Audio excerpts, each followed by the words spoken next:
Hello guys, क्या हाल चाल। आप देख रहे हैं शिवांश सर ब्लॉग्स। मैं हूं शिवांश और आज की जो इस वीडियो में मैं आपको बताने जा रहा हूं अपने फिज़िक्स के प्रैक्टिकल एग्जामिनेशन का एक ऑनेस्ट रिव्यू। तो जो हमारा रिपोर्टिंग टाइम था, हम मेजॉरिटी ऑफ द स्टूडेंट्स, मैं भी, हम उस रिपोर्टिंग टाइम से कुछ समय पहले ही स्कूल पहुंच गए। और हमारा बैच 2 था, जिसमें से हर बैच में टोटल 30 स्टूडेंट्स होते हैं। और बैच 2 का जो सबसे लास्ट रोल नंबर था वो था मेरा। तो मेरा ये प्लान था कि जो भी वाइवा के क्वेश्चंस होंगे, दूसरे के क्वेश्चन सुन के कुछ अपना दिमाग लगा के आंसर उन क्वेश्चनों का बड़ी आराम से दे दूंगा। बट जैसे ही हम लैब में गए, एक्सटर्नल एग्जामिनर ने सभी के इंस्ट्रक्शंस दिए सभी को कि कैसे इस आंसर शीट को भरना है, क्या लिखना है, क्या नहीं करना है, ओवर राइटिंग नहीं करनी है। उसके बाद उनके इंस्ट्रक्शन सुनने के बाद हम सारे अपना एग्ज़ाम देने के लिए बैठ गए। और हर किसी को अलग अलग सेट मिले थे, सेट ए बी सी। तो मेरे पास आया था सेट सी, जिसमें 2 एक्सपेरिमेंट थे और एक एक्टिविटी थी। तो जो सबसे पहला मुझे एक्सपेरिमेंट मिला था वो था to determine the resistance of a galvanometer and its figure of merit by half deflection method, ये था। और दूसरा था angle of minimum deviation by using a glass prism, ये वाला मिला था। और तीसरी एक एक्टिविटी मिली थी to assemble a given circuit, जिसमें से गैल्वेनोमीटर वाला जैसी एक्सपेरिमेंट मैं करने जा रहा था उसका मैंने उस क्या कहते हैं एम लिखा, एपरेटस रिक्वायर्ड लिखा और एक फॉर्मूला यूज़ लिखा। जैसे लिखा, अंदर से आवाज़ आ गई, शिवांश अपनी फ़ाइल लेके वाइवा के लिए आ जाए। तो इस बार उन्होंने सबसे लास्ट के रोल नंबर से स्टार्टिंग की थी। तो जैसे ही मैं अंदर गया, मैंने फ़ाइल दिखाई, उन्होंने फ़ाइल देखी और क्वेश्चन पूछा कि किस टॉपिक पे बनाया। मैंने कह दिया एसी जनरेटर। फिर उन्होंने पूछा इसकी प्रिंसिपल, वर्किंग बता दो। तो मैंने बताया। फिर उन्होंने इसके कुछ कंस्ट्रक्शन से भी क्वेश्चन पूछे कि जैसे कार्बन ब्रशेस होते हैं, स्लिप रिंग्स क्या होता है, इनका यूज़ क्या होता है। आफ्टर डैट उन्होंने कुछ एडिशनल नॉलेज पे भी क्वेश्चन पूछ लिया कि जैसे जो प्लेन क्रैश हुआ है, इसमें जो ब्लैक बॉक्स होता है इसका क्या यूज़ होता है, इसका क्या कलर होता है। आफ्टर डैट ट्यूबलेस टायर में कौन सा मटेरियल यूज़ होता है। तो जो क्वेश्चन नहीं आते थे उसमें मैंने बोल दिया आई डोंट नो।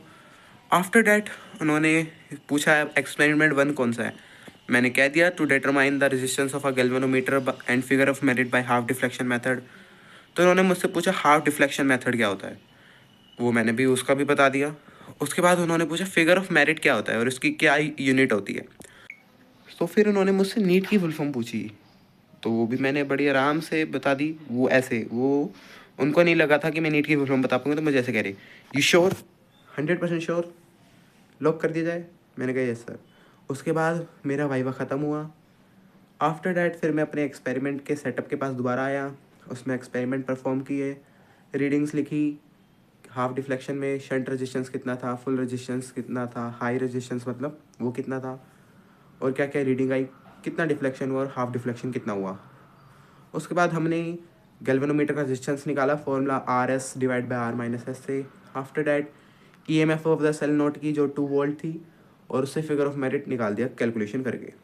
उसके बाद वाइवा के लिए फर्स्ट रोल नंबर से दोबारा से स्टार्टिंग हुई, जबकि मेरा लास्ट था। उस तो मेरे रोल नंबर से पहले जिसका आता है वो पूरा तैयार हो गया था, बट स्टार्टिंग से फर्स्ट रोल नंबर से स्टार्ट वाइवा दोबारा अगेन स्टार्ट हो गया।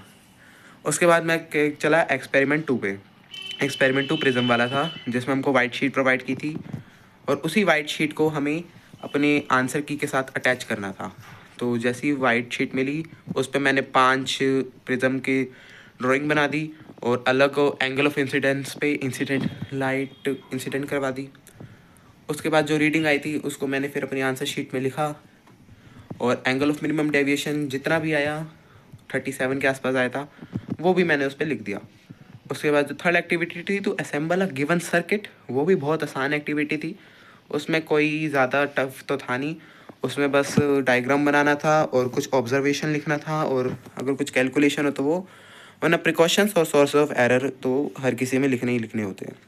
तो जैसे कि और कोई आपको भी या प्रैक्टिकल में कोई भी एक्सपेरिमेंट मिले, तो सबसे पहले उसमें एम, अपरेटस रिक्वायर्ड, सर्किट या रे डायग्राम, ऑब्जर्वेशन से पहले थ्योरी, थ्योरी मतलब फॉर्मूला यूज़ कौन सा करा है वो लिख देना और उसको थोड़ा एक्सप्लेन कर देना। फिर ऑब्जर्वेशन, ऑब्जर्वेशन टेबल, रिजल्ट, कोई ग्राफ हो तो ग्राफ पेस्ट कर दीजिएगा, precautions and source of error, इतना सब कुछ लिखेंगे तो आराम से आपका प्रैक्टिकल एग्जाम बहुत बढ़िया हो जाएगा। बाकी थोड़ा बहुत सिलेबस से भी आप पढ़ के जाइएगा, क्योंकि बाकी बच्चों का तो उन्होंने सिलेबस से रिलेटेड भी बहुत सारे क्वेश्चंस पूछे थे, पुट आउट किए थे। और इतना ही अगर आप पढ़ेंगे तो जो मेन चैप्टर जिनसे क्वेश्चन पूछे जाते हैं वो है current electricity, semiconductors and ray optics. ये चैप्टर पढ़ लीजिएगा, इनको कुछ मजबूत कर लीजिएगा, वाइवा में आपको फुल मार्क्स आ जाएंगे। और अपना प्रोजेक्ट अच्छे से पढ़ के जाइएगा। मेजर माइनर चीज़ें जितनी भी चीज़ें सारी पढ़ के जाइएगा। ऐसा नहीं कि ऊपर ऊपर से पढ़ लिया, बट जो क्वेश्चन वो पूछे जाएंगे वो अंदर की डेप्थ तक पुट आउट किए जाते हैं। तो ये था मेरा प्रैक्टिकल एग्जामिनेशन का review. Thank you for watching.